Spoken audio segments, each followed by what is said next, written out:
वंदे वेद मातरम स्वाध्याय की श्रृंखला में हम आज से एक दूसरी पुस्तक शुरू करने जा रहे हैं जिसका शीर्षक है जीवन जीने की कला भाग 1 यूनिट 1।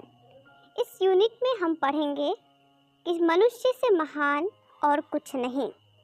मनुष्य ईश्वर की महानतम कृति।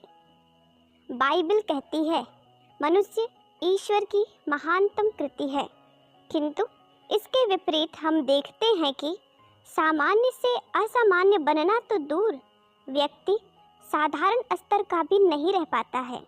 इसका मूल कारण है अपनी सामर्थ्य का बोध ना होना। हनुमान को यदि अपनी सामर्थ्य का बोध रहा होता तो जामवंत के उपदेश की उन्हें आवश्यकता न पड़ती। राम का आदेश पाते ही वे चल पड़ते। जैसे ही सागर किनारे साधारण से वानर हनुमान को अपनी आत्म गरिमा का बोध हुआ, वह एक ही छलांग में असंभव पुरुषार्थ करने में सफल हो गए। अंगारों पर रखी राख अग्नि की तीव्रता को छुपाए रहती है। जैसे ही उसे हटाया जाता है वह अपने मूल रूप में तापयुक्त होती है। सूर्य पर बादल छाए हों तो कुछ देर के लिए वातावरण में ठंडक छा जाती है। बादलों के छटते ही सूर्य का प्रकाश व गर्मी उस क्षेत्र के हर भाग तक पहुंचने लगती है। अपना आपा भी ऐसा ही प्रकाशवान और दिव्यवान है। मात्र कषाय कल्मशों ने, विस्मृति की माया ने, जन्म जन्मांतरों के संचित कुसंस्कारों ने उसकी इस आभा को ढक रखा है। यदि इस माया जाल का आवरण हटाया जा सके तो असामान्य स्थिति में पहुंच सकना संभव है। अच्छे से अच्छे कागज पर कीमती रंग भी यदि बेतरतीब फैला दिया जाए तो कागज और रंग दोनों ही व्यर्थ हो जाएंगे, किंतु उसी कागज पर वही रंग जब कोई चित्रकार लगाता है तो सुंदर छवि बन जाती है। वह छवि हर किसी का ध्यान अपनी ओर आकर्षित करती है। देखने वालों को भी प्रसन्नता होती है और चित्रकार को भी आत्मसंतोष मिलता है। अपने व्यक्तित्व को यदि इस प्रकार की सुंदर छवि प्रदान की जा सके तो स्वयं आत्मसंतोष प्राप्त किया ही जा सकता है और दूसरों को भी उससे प्रफुल्लता, प्रेरणा प्रदान की जा सकती है। जीवन जीने की कला व्यक्तित्व को इसी प्रकार गठित करने की प्रक्रिया का नाम है। अनाड़ीपन सबसे बड़ा संकट। मोटर चलाना आरंभ कर दिया जाए और ना तो ड्राइवरी सीखी हो और ना उसके पुर्जों की कोई जानकारी हो तो दुर्घटना की ही आशंका रहेगी। मोटर का टूटना और बैठने वालों का खतरे में पड़ जाना स्वाभाविक है। हिसाब किताब, क्रय विक्रय का अनुभव हुए बिना व्यापार क्या चलने वाला है। जिसे कृषि करना आता ही नहीं वह खेतों में बीज बिखेरता फिरे तो इतने मात्र से अच्छी फसल की आशा कैसे की जा सकती है। फौजी, पुलिस, प्रशासन, रेलवे आदि के सरकारी कर्मचारियों में काम करने वाले व्यक्ति पहले ट्रेनिंग प्राप्त करते हैं, पीछे उनकी नियुक्ति होती है। यदि ट्रेनिंग के बिना अनाड़ी, रंग रूप इन विभागों में नियुक्त कर दिए जाएं तो किसी अच्छे परिणाम की आशा नहीं की जा सकती। वे अनाड़ी व्यक्ति जहां जाएंगे वहां संकट ही उत्पन्न करेंगे। महात्मा इमर्शन कहा करते थे, मुझे नरक में भेज दो, मैं अपने लिए वहां स्वर्ग बना लूँगा। वे जानते थे कि दुनिया में चाहे कितनी ही बुराई और कमी क्यों ना हो, यदि मनुष्य स्वयं अपने आप को सुसंस्कृत बना ले तो उन बुराइयों की प्रतिक्रिया से बच सकता है।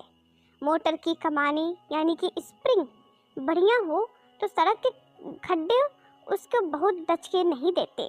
कमानी के आधार पर वह उन खड्डों की प्रक्रिया को पचा जाती हैं। सज्जनता में भी ऐसी ही विशेषता है। वह दुर्जनों को प्रकट होने का अवसर बहुत कम ही आने देती है। गीली लकड़ी का एक छोटा अंगारा जल नहीं पाता वरन बुझ जाता है। दुष्टता भी सज्जनता के सामने जाकर हार जाती है। फिर सज्जनता में एक दूसरा गुण भी तो है कि कोई परेशानी आ ही जाए तो बिना संतुलन खोए एक तुच्छ सी बात मानकर उसे हंसते खेलते सहन कर लिया जाता है। आत्मबल, आत्मबोध में सहायक। मनुष्य का या सिद्ध पुरुषों का सबसे बड़ा चमत्कार है उनका आत्मबल। यही उन्हें अपनी उस प्रसुप्त सामर्थ्य का बोध कराता है जिसके कारण वे कठिन से कठिन और प्रतिकूल से प्रतिकूल परिस्थितियों में भी आदर्शों तथा दृढ़ सिद्धांतों पर टिके रहते हैं। यही चमत्कारी क्षमता सामान्य से राजकुमार सिद्धार्थ को गौतम बुद्ध, एक गडेरिये के बेटे को ईशा, साधारण से साधु को समर्थ रामदास, वासना में लिप्त कामुक व्यक्ति को तुलसीदास, एक पुजारी को रामकृष्ण परमहंस, एक डाकू को संत वाल्मीकि एवं एक अध्यापक को महायोगी अरविंद बनाती है। सामान्य परिस्थितियों से ऊपर उठकर महामानवों, देव पुरुषों की पंक्ति में जा बैठना क्या कम चमत्कार है? लोगों ने तो बाजीगरी के कर्तव्यों को ही चमत्कार मान रखा है। वस्तुतः उन्होंने आध्यात्मिक संपदा कमाई है। उन्हें इस तरह का चमत्कार प्रदर्शन करने की कभी जरूरत नहीं पड़ी। संपन्न व्यक्ति अपने धन को सुरक्षित रखते हैं, उसे हर किसी को बताने नहीं फिरते। यह तो दिखाने वाले का ओछापन और उत्सुक बाल बुद्धि वालों का बचकानापन है जो इस प्रदर्शन को ही मुख्य मान बैठते हैं।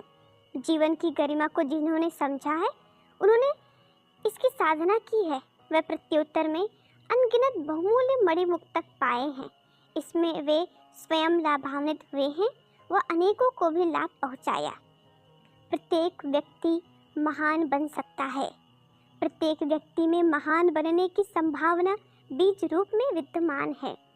प्रशिक्षण और अभ्यास द्वारा उनका विकास किया जा सकता है। मदारी रीक्ष बंदरों को भी, जिनमें न सूझबूझ होती है और न बौद्धिक क्षमता, उन्हें भी प्रशिक्षण देकर मनुष्यों जैसा व्यवहार करना सिखा देते हैं। तो क्या कारण है कि बौद्धिक क्षमता, सहयोग की सुविधा और अन्यान्य विशेषताएं होते हुए भी मनुष्य दीनहीन ही बना रहे? यदि प्रयत्न किया जाए तो प्रत्येक व्यक्ति महामानवों का सा व्यक्तित्व बना सकता है। आत्मदर्शन को ईश्वर प्राप्ति के समतुल्य बताया गया है।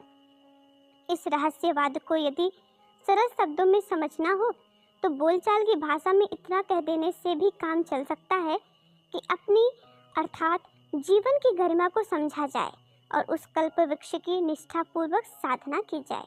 इतना समझा स्वीकारा जा सके तो समझना चाहिए कि आत्मविज्ञान की वर्णमाला याद हो गई, अन्यथा बिना अक्षर ज्ञान सीखे स्नातक बनने का दिवा स्वप्न देखने वालों को रोक कौन सकता है? इसके लिए आवश्यकता इस बात की है कि हम मानवीय गरिमा को समझें और उसके प्रति श्रद्धान्वित हों, और महत्वपूर्ण बात यह है कि उसे अपनाने के लिए संकल्पवान निष्ठा परिपक्व करें। इन दो तथ्यों पर जितनी गंभीरतापूर्वक विचार किया जाएगा, उतना ही यह रहस्य प्रकट होता जाएगा कि प्रगति और दुर्गति का कारण क्या है। अंतरंग की निकृष्टता को लोगों की आंखों से छिपा भी रखा जा सकता है, पर उस सनाग से वह लपकन तो उठती ही रहेगी जो मवाद भरे फोड़ों के भीतर से उठती है और खाने सोने से लेकर सामाजिक परिकर और परिवार को हैरान करती है। कुसंस्कारिता की गहरी जड़ें अवांछनीय आकांक्षाओं और अनैतिक मान्यताओं में होती हैं। इसके जब अंकुर निकलते हैं तो आलस्य से लेकर दुर्व्यसन तक के रूप में दृष्टिगोचर होते हैं और परिपक्व भी होते हैं, तो भ्रष्टता और दुष्टता के रूप में अपनी उद्दंडता का परिचय देते हैं। इन्हें रोका उखाड़ा कैसे जाए? कैसे आत्मा पर छाए इन मलिनता के आवरणों से मुक्ति पाई जाए?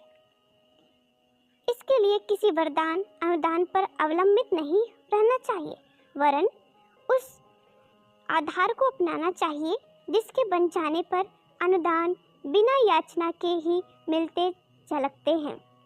नदियाँ गहरी होती हैं, फलतः उनमें पहाड़ों से लेकर खेतों तक का पानी अपने आप दौड़ते दौड़ते पहुँचता है। सही रास्ता यही है, सही नीति भी यही है। आप ईश्वर का पुत्र होना स्वीकार कर लीजिए। आप हमारी बात मानिए, अपने को ईश्वर का पुत्र होना स्वीकार कर लीजिए। बस आप उन तमाम संपदाओं के स्वामी बन जाएंगे जो आपके पिता में है। पुत्र में पिता के सब गुण आने अवश्यम भावी हैं। ईश्वर के पुत्र होने के नाते आप भी असीम शक्तियों और दैवी संपदाओं के मालिक बन जाएंगे।